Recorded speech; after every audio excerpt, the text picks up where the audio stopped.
tous et bienvenue sur la chaîne Mystique. Aujourd'hui, on va parler du livre du Lunisol. Alors, Lunisol, c'est mon oracle que j'ai auto-édité. Si vous ne l'avez pas vu, j'ai fait une vidéo présentation sur ce jeu. Voilà. Donc, c'est moi qui l'ai créé et il est illustré par Chris Chrétien, qui a fait un super travail sur ce jeu. Je ne sais pas si vous le voyez bien parce que j'ai pas de... Voilà, alors je ne vais pas vous le remontrer. J'ai fait le choix sur ce jeu de fournir avec un petit dépliant avec tous les mots-clés de chaque carte. Donc ça, vous pouvez vous le faire suivre à côté de vous et l'utiliser pendant vos tirages. Mais j'offre également le livre en PDF. Lors de la présentation du jeu, je vous montre le PDF et la façon dont il est interactif et vous pouvez naviguer facilement pour aller d'une page à l'autre. Certains m'ont demandé de l'avoir en papier. Parce que certains préfèrent un papier. Donc, moi, j'ai préféré le faire en PDF par rapport au budget parce que c'est un coût. C'est-à-dire que ça reste quand même 264 pages. Donc, ça aurait trop monté le coût du jeu. Et donc, je vous laisse la possibilité de faire comme vous le souhaitez. Soit garder le PDF, soit le faire éditer en version papier. Alors, je vous ai montré ce livre en fait qu'on m'a offert. C'est pour ça que je ne vous en ai pas plus parlé lors de la vidéo papotage. J'avais besoin d'aller voir exactement le site pour prendre le plus d'infos possible et pouvoir vous les donner. Donc c'est un site qui se trouve sur Toulouse. Et le mieux, avant qu'on regarde le livre ensemble, je vais vous montrer le site sur l'ordinateur, ça sera beaucoup mieux. Voilà, donc avant de voir le livre ensemble, je vous montre d'abord le site internet. Donc c'est le site coolibri.com. C'est une entreprise qui se trouve sur Toulouse. Donc voilà le nom, Coolibri. Vous écrivez ça, .com, sur votre barre de recherche et vous allez atterrir directement sur ce site-là. Voilà, alors on va lancer, hop. Donc voilà, je me lance. Donc j'imprime mon livre facilement. Voilà, vous allez avoir une première page, imprimer son roman. Donc là, vous pouvez faire vos choix. Sur la type de reliure, donc celle que j'ai moi, c'est le dos carré collé, donc c'est celui-ci. Sur la rembourrée, ça ne marchera pas parce qu'il faut moins de pages. Et sur la graphée, c'est pareil, ça ne fonctionnera pas. Spirale, vous pouvez tout à fait mettre la spirale, mais au final, c'est plus cher.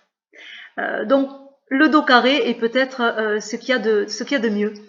Vous choisissez le format, donc moi j'ai présélectionné le A4, parce qu'il est présenté en A4. Et je pense que si vous prenez une autre taille, vous allez devoir tout rechanger, à mon avis, pour passer à la page convenablement, quoi. Voilà. Page intérieure, donc ça, vous pouvez choisir. Vous avez la standard. Il n'y a pas énormément de différence. On va le regarder ensemble. Je vais sélectionner la standard et on va le regarder ensemble en bas. Vous choisissez le pelliculage couverture, brillant, mat ou soft touch. Impression couleur, donc il vaut mieux puisqu'il y a les illustrations. Le nombre de pages, 264. La quantité. Souhaitez-vous vendre votre livre? Donc non. La livraison, vous avez plusieurs choix. Point relais à 6,99 €, domicile à 8 €, et puis un express, donc là, un petit peu plus cher. Donc là, selon les choix qu'on a fait, on est à 35,14 €. Si maintenant, on souhaite avoir le... On va essayer, voyons, mat. Voyons s'il y a une différence. Non, ça ne change pas le tarif si vous prenez brillant ou mat. Peut-être que soft touch, c'est un petit peu... Oh, pas de beaucoup. 35,41 €. Voilà. Si vous prenez maintenant le papier à l'intérieur, vous le prenez doux, donc un petit peu plus épais, 90 grammes. Vous êtes à 36,14 €, donc 1 € de plus. Si vous le prenez crème ancien, il est aussi à 90 grammes, un petit peu plus épais. Vous êtes à 36,14 €. Donc pas énormément plus cher non plus, 1 € de plus. Et si vous prenez lisse satin pour les photos, il est à 115 grammes, donc bien plus épais quand même. Et on est à 35,46 €, donc très peu, c'est même pas 1 € de plus. Donc vous pouvez choisir ce que vous souhaitez comme papier intérieur, Sachant que vous voyez, ça change un petit peu le prix de la livraison parce qu'à mon avis, c'est un petit peu plus lourd puisqu'on est à 7,49 là. Sur du, et oui, 115 grammes, donc il est un petit peu plus lourd. Voilà, tout simplement. Qu'est-ce que j'ai à vous montrer d'autre sur le site? Mais pas grand-chose. Voilà, allez, on passe maintenant au livre. Voilà, maintenant que vous avez eu toutes les indications concernant le site, on va regarder ensemble vite fait le livre, puisqu'après, bon, c'est la même chose que ce que je vous ai montré en PDF, mais c'est peut-être plus facile en vidéo de vous montrer la version livre. Donc, comme je vous disais, moi, c'est la version, le dos collé, je crois qu'ils appellent, ils appellent comme ça. Je ne sais pas si vous le voyez bien, voilà. C'est, il me semble, du 80 grammes, donc c'est le standard au niveau du papier, et c'est la version brillante que voilà, la personne m'a offert. Allez, donc la préface, voilà, qui est écrite par quelqu'un que j'apprécie énormément, mais qui a voulu rester plus ou moins anonyme, mais que vous connaissez certainement. Voilà. Alors, ensuite, il y a une petite légende du soleil et de la lune, qui est un conte péruvien que j'aime beaucoup. Voilà, donc ça c'est la suite. Ensuite, nous avons le sommaire, donc là, toutes les cartes du jeu. Et, enfin, pas que les cartes, hein, on a l'introduction, l'oracle unisol germe dans l'ombre, en pleine lumière, les tirages, la découverte des cartes, mais également les exemples d'interprétation, le lunisol en musique, les remerciements à propos des artistes. Voilà.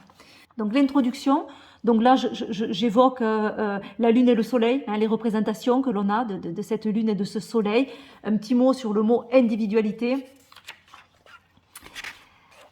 L'oracle lunisol germe dans l'ombre et puis après en pleine lumière. Donc dans l'ombre, c'est la préparation de ce jeu, c'est les premières idées. Je vous explique mon cheminement. Et puis l'oracle en pleine lumière, c'est celui-là que vous avez dans les mains. Donc là, on voit sa composition avec les cartes solaires, les cartes lunaires, les cartes lunisolaires également. Pourquoi ce nom? Et ensuite, je réponds à plusieurs questionnements quand on débute les cartes. C'est intéressant. Voilà, d'avoir des réponses à ces questions. Donc, comment utiliser cet oracle? Donc, que dois-je mettre en place comme rituel de tirage? Dois-je apprendre les significations des cartes par cœur? Comment formuler ma question lors d'un tirage? Donc, on revient sur ces notions-là. Dois-je couper mon jeu avant de tirer les cartes et de quelle manière dois-je le couper? Faut-il prendre en compte une carte sauteuse? Dans un tirage, une carte se trouve renversée. Comment dois-je l'interpréter? Voilà. Ensuite, partie sur les tirages. Tirage en une carte, tirage en deux cartes. Tirage en trois cartes classiques. Donc, par exemple, passé, présent, futur, problématique, conseil, évolution. Donc, c'est vraiment les classiques. L'aide, l'énergie générale et la mise en garde. Voilà, c'est des exemples en trois cartes très classiques. Ensuite, le tirage de l'arc-en-ciel, donc qui a été fait spécialement pour ce jeu.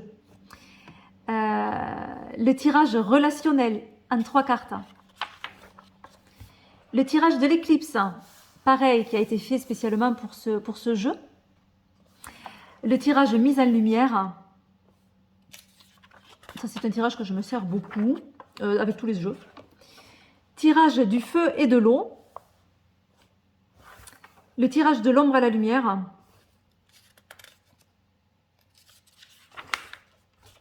Le tirage lunisol. Le tirage mise en lumière des traits de caractère. Le tirage des 9. Donc là, on est avec les maisons numérologiques.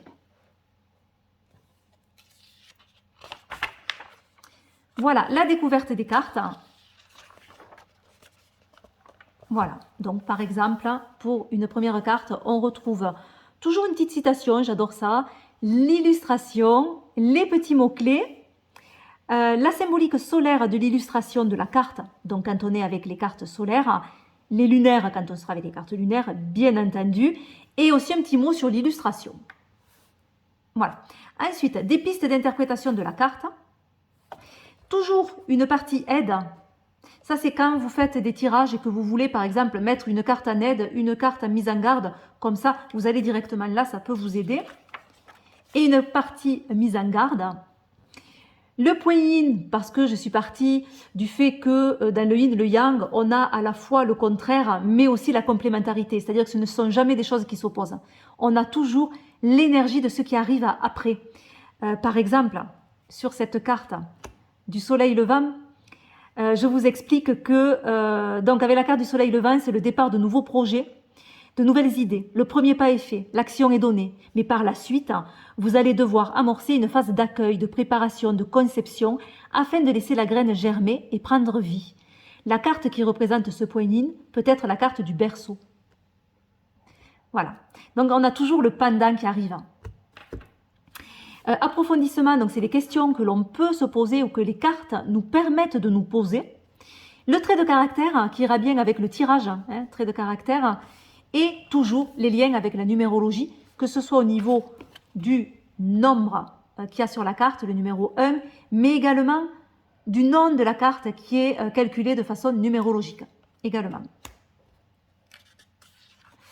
Voilà, donc ça, pour toutes les cartes, on a la même chose. Voilà. Donc, on va passer sur les cartes. Je crois que c'est bon. Oui. Ouais. Pour les cartes lunisolaires, qu'est-ce qu'on a de différent? Pas grand-chose, je crois. Je crois que j'ai fait plus ou moins pareil. Oui, il n'y a rien de bien différent. Les cartes des personnages, je n'ai pas mis de signification. Vous voyez, si vous voulez les laisser, quand vous tirez les cartes, si vous voulez les ajouter, si ça représente toujours un personnage, donc l'enfant, l'homme et la femme. Et ça peut représenter aussi l'énergie, pour l'homme, l'énergie masculine, le yang, pour la femme féminine, le yin, et l'enfant, la nouveauté, par exemple. Les quelques exemples d'interprétation de tirage. Donc là, j'ai pris quelques tirages que je vous ai évoqués et on fait des exemples, comme ça vous donne quand même une façon de voir les choses. Donc le tirage de l'éclipse, donc on avait le tirage relationnel de l'éclipse, le tirage du feu et de l'eau, le tirage lunisol,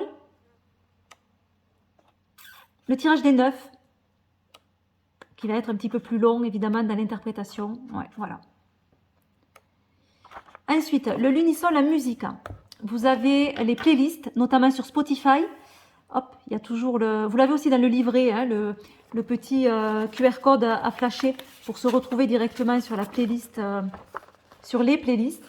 Sachant que, comme j'évoquais, YouTube, des fois, il change les vidéos et il y a des vidéos qui sont du coup plus, qui n'y sont plus. Il faut chaque fois que j'aille vérifier. Spotify, ça bouge pas, c'est plus sûr. Donc, si vous avez Spotify, honnêtement, c'est plus sûr d'aller flasher le QR code Spotify. Donc vous le retrouvez ici également. Et puis vous avez donc le nom des cartes avec le choix des musiques ou des chansons. Et donc avec ça, on peut faire des tirages audio qui sont bien pratiques. Et au niveau émotionnel, ça fonctionne super bien. En tout cas avec moi, c'est fou. Voilà, parce qu'on peut... je n'ai pas mon téléphone là. Ah ben non, je filme avec, donc je ne peux pas vous montrer. Vous pouvez faire musique aléatoire pour mettre les musiques un petit peu au hasard et vous faites un codage avant, vous vous posez une question, vous vous concentrez vraiment sur ce que vous voulez savoir et vous vous dites soit la première musique, soit les 3 premières. Voilà, vous faites un codage et vous lancez de façon aléatoire les musiques. Et vous regardez, vous écoutez plus ou moins les chansons qui arrivent. Donc ça, c'est pratique quand on est en voiture, quand on est en train de marcher, qu'on a des écouteurs par exemple, et qu'on n'a pas le temps de se tirer les cartes, de le faire en audio, c'est parfois pratique. Mais également, si vous voulez un conseil et vous connectez vraiment à vos émotions, vous allez choisir, vous pouvez tirer au hasard la carte. On peut également faire comme ça, ou de nouveau avec, avec Spotify, vous faites du aléatoire, c'est pareil, ou alors vous tirez votre carte. On va aller tirer une carte au hasard. Donc on a la carte du mystère, numéro 30.